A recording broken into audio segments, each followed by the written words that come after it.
McKim, and we're in southeast Alaska, almost to Canada. We're right almost on the border.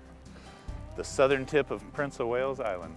That's the third biggest island in America, behind Hawaii and Kodiak.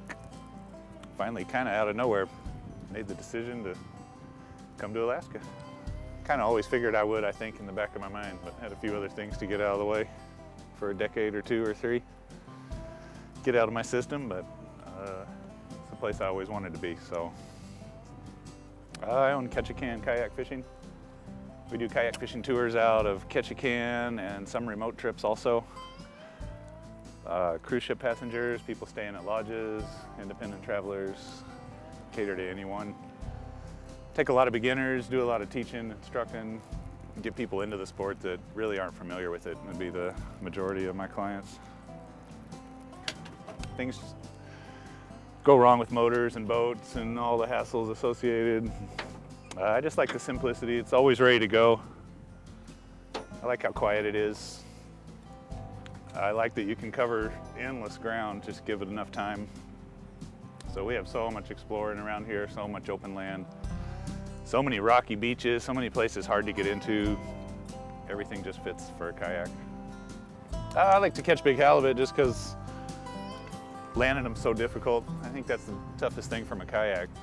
My biggest one's 183 pounds, and the whole ordeal, it took me about 8 hours total from when I hooked it till I was back home on my beach, which I launched from the night before. So I kayaked across the channel, spent the night on an island, hooked a big fish about 6 a.m., fought it till noon or so, had a salmon rod, so it was quite a challenge, and basically drifted for that time out in Clarence Strait here, and ended up kind of towing the halibut under my kayak while it was still hooked. Didn't try to deal with it out there in the middle, so I literally paddled and had the rod in my lap, tried to tow that thing underneath me, and a couple hours later made it to a little island where I had camped out there, and thought about landing it in the water to see if I could, but really didn't want that one to get away because I wanted people to see what you can do from a kayak. So I jumped up on the beach there and pulled the fish up, had it right under me. Pulled that fish up and gaffed it, and basically got it right there on the beach. One of the toughest things of all was getting it strapped to the kayak, so that was a whole nother ordeal. But eventually got it strapped on the front of the kayak. I had a tandem kayak, luckily, so I moved the seat from the middle to the rear.